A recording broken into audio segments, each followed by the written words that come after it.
Especificamente para esse projeto, começou com a minha tentativa de buscar um hospital para poder trabalhar com mais volume de casos.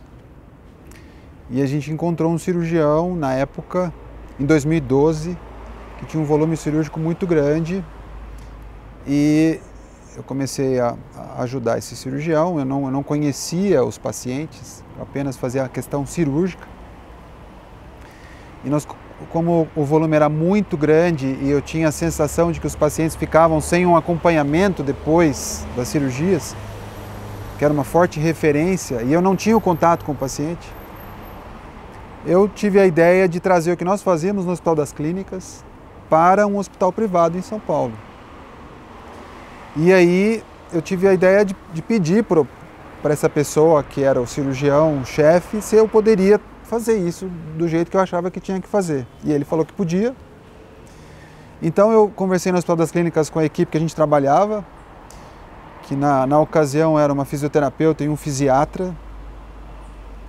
E eu fui para a diretoria do hospital falando: olha, eu tenho interesse de criar um serviço de reabilitação aqui para essas pessoas que operam, porque eu percebo que elas estão sem acompanhamento, na minha opinião. Na opinião do cirurgião, ele achava que o tratamento era completo, na minha opinião não era. E aí o hospital nos deu apoio, inclusive eu preciso agradecer ao Dr. Marcelo Medeiros, que nos deu a oportunidade de fazer essa iniciativa acontecer, isso em 2012. E foi quando nós começamos a atender os pacientes, a oferecer esse serviço para o hospital. A gente percebeu uma certa resistência no começo, que os colegas ficavam meio preocupados: como é que você está oferecendo um tratamento depois da cirurgia? Eu acho que não precisa. Algumas pessoas ficavam com medo assim, de perder o paciente, era uma sensação assim. E a gente continuou atendendo os pacientes e cada vez voltando mais pacientes, até que eu atendi uma senhora e foi dando certo, foi aumentando. Alguns auditores começaram a nos conhecer e encaminhar casos. E a gente foi crescendo e percebeu a necessidade de ampliar o time. E aí que nós convidamos mais fisiatras. Isso eu estou resumindo, quer dizer, começou em 2012 até agora, né? Mas especificamente em 2015, que o time ficou mais forte. Nós somos em 5 neurocirurgiões, 2 fisiatras, 3 fisioterapeutas, 2 psicólogos, 1 terapeuta ocupacional e 1 nutricionista. Esses últimos que eu disse, eles nos dão apoio, eles não são dedicados, né? O nosso time principal e um psiquiatra, aliás, faltou falar que é muito importante, né, no nosso caso, especialista em dor. Todo esse pessoal que eu falei, eles fizeram formação em dor no HC, quer dizer, então a gente já tinha uma base de tratamento meio que parecida, do ponto de vista do pensamento, assim. Então facilitou colocar isso em prática num hospital privado, quer dizer, é como se a gente tivesse um treinamento anterior. Isso sem dúvida facilitou. E aí que a gente começou a fazer isso meio que na raça, vamos falar, porque nós não conseguimos fazer contratos, nunca fizemos, aliás. O hospital sempre cobrando a gente mais volume cirúrgico, e o nosso compromisso com essa estratégia é com o doente. Se precisar de cirurgia, a gente opera. Mas se não precisar, também a gente sabe o que tem que fazer, a gente acompanha. Enfim, a gente faz o que o paciente precisa.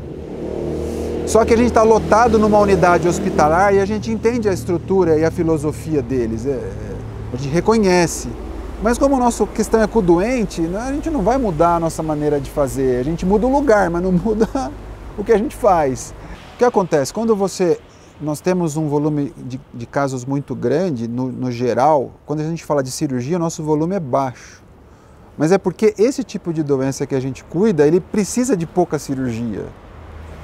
Então, como o doente procura alguma coisa que resolva o que ele está sentindo, e ele encontra isso no time, o volume é muito grande. E como o volume é muito grande, vem o que é mais comum. E o que é mais comum, digamos assim, entre aspas, para esse tipo de expertise é menos complexo. Mas o que é interessante é que cada um tem a sua área e na hora da atuação ultra complexa, ultra especializada, cada um do time tem isso. Então a gente consegue usar em cada momento a estratégia que precisa. Isso é legal, porque dá segurança para a gente também. O que eu não sei, o Vitor sabe, ali da cirurgia. O Leonardo está também ali. E o Elton deu um toque que, nossa, fez toda a diferença. Você como profissional fica super seguro. E o paciente na hora percebe ali, Ele não entende que um complementou o outro, mas ele sai satisfeito e com uma informação que pega, vai. Porque você imagina se ele passasse em várias salas diferentes, cada uma na sequência, ele ia, o que o primeiro falou? Mas ele está todo mundo, 2 ou 3 falando uma coisa, uma mensagem que ele capta. Então, a ideia é que a gente, durante a consulta, perceba, e a gente tem critérios para isso, do que o paciente precisa. Então, eu poderia fazer isso pela TI, mandar uma informação imediata no sistema conectado da intranet de que eu estou precisando de um paciente que eu vou encaminhar na sequência. Mas por que não chamar o colega na hora para discutir junto com o paciente, para não ter que falar de novo a mesma história, discutir de novo a mesma coisa? Sem custo, quer dizer, não é esse o plano. O plano é ajudar o doente naquela hora e a gente se comunicar. Então aí eu saio, vou chamar o colega, o que precisa, o que eu percebo que o paciente está precisando mais, o que está além do que eu sei, o que está além do que eu tenho expertise. Leonardo, por favor. Fica à vontade. Pode sentar, fica à vontade.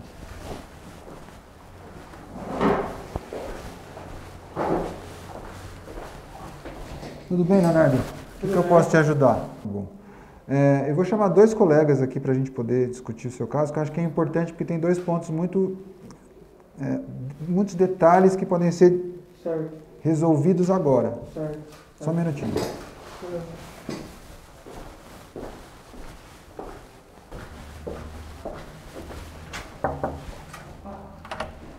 Elton, dá uma opinião aqui pra gente, por favor. Vamos lá.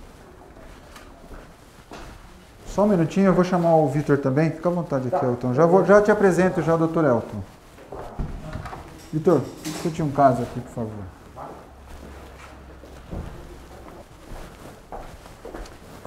Então, o Dr. Elton é psiquiatra do nosso time. Ele é o responsável pela parte de sono, dor e sono. Certo.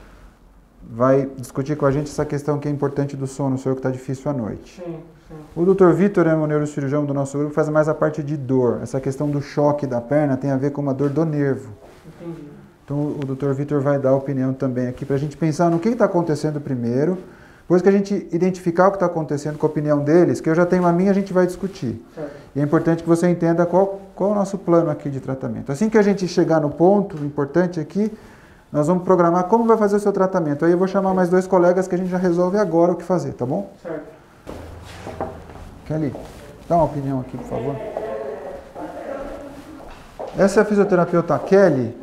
Eu já vou explicar para você o que vai fazer. Eu só vou chamar o Dr. André para junto com a doutora Kelly a gente fazer a parte do tratamento, tá bom? Só um minutinho, só um minutinho. Certo. Dr. André, por favor, dá uma opinião aqui pra gente. Então, como eu te falei, esse é o Leonardo, essa é a esposa dele. A doutora Kelly, como eu expliquei, é a fisioterapeuta, o doutor André é o fisiatra.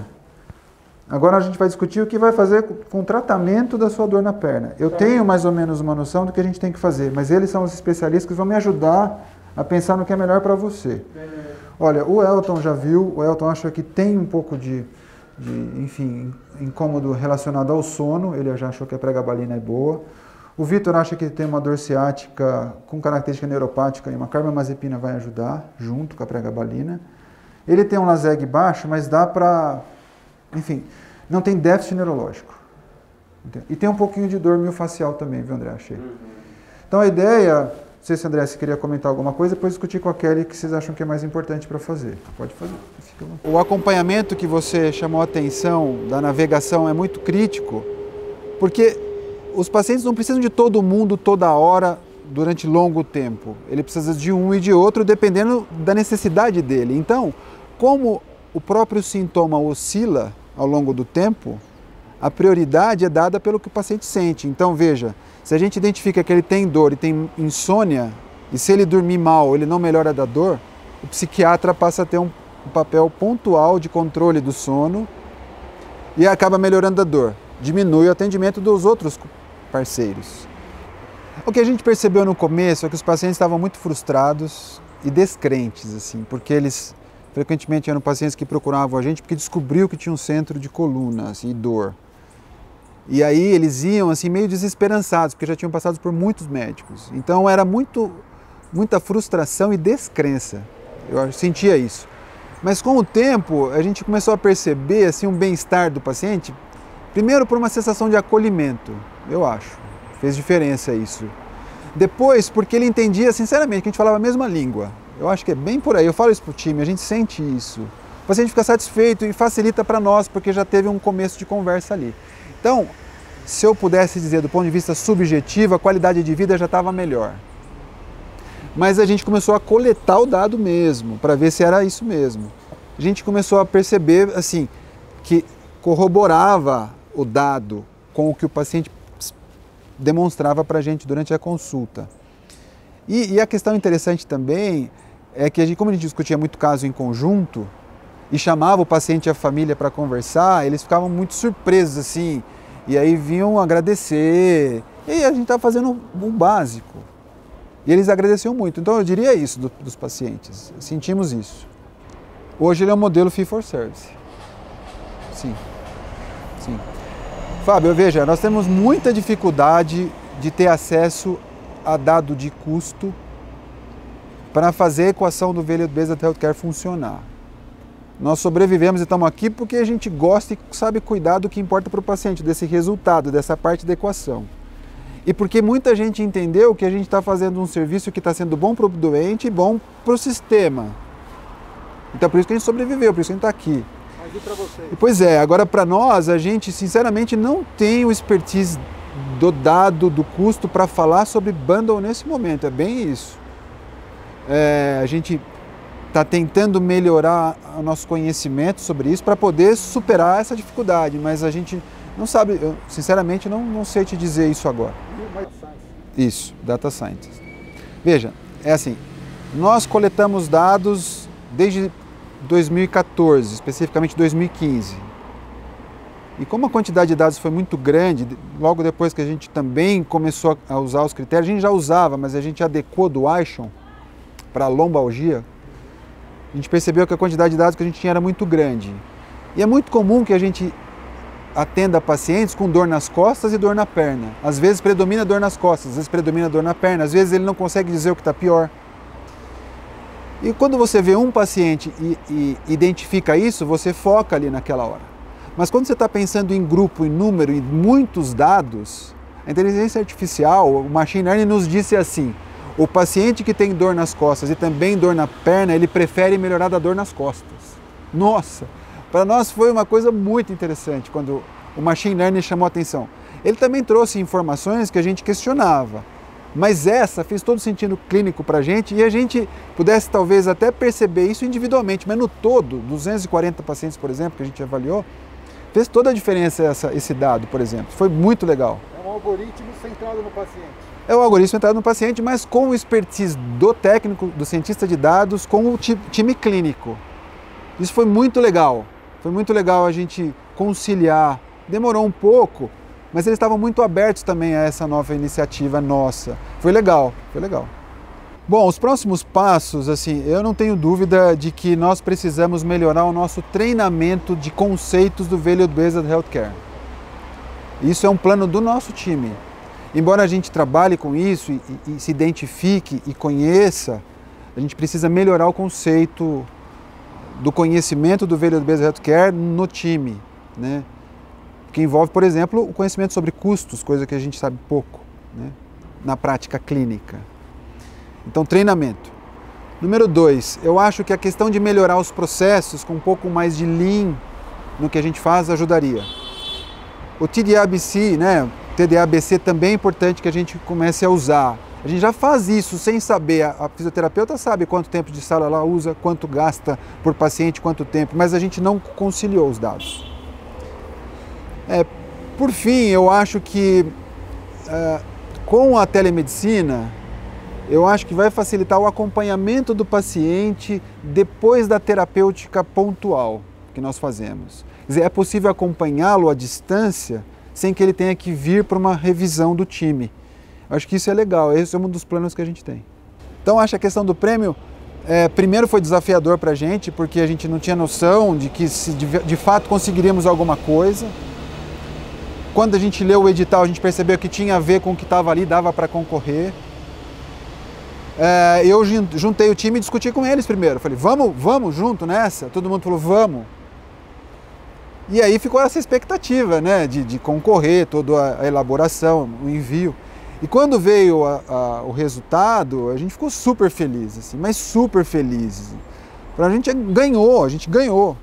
Tudo bem, a gente está lá no pódio, terceiro lugar, mas, a gente ganhou, porque a gente ficou muito, assim, satisfeito com caramba, é isso, que legal, tem gente que reconhece o que a gente está fazendo, e foram pessoas que não conhecem a gente. No meio da pandemia, foi uma grande mensagem, assim, de otimismo para o time, e a gente, graças a Deus, não teve nenhum problema com a pandemia, com as pessoas do time, então, assim, estava todo mundo um pouco cansado, né? A mensagem foi muito legal, a gente se sentiu muito bem. E aí a vontade era, vamos para frente, vamos para o próximo, vamos correr. A mensagem que eu gostaria de deixar é primeiro agradecer a vocês por essa iniciativa. E a gente fica muito orgulhoso, assim, de ser brasileiro e de ver que isso está no Brasil, sinceramente. Especialmente de se identificar com a filosofia que vocês têm. Isso para nós é muito legal. É como se assim, a gente precisava disso para respirar, porque está difícil. E a gente ganhou gás, eu acho que é isso, eu preciso agradecer, é isso. Vamos para o próximo.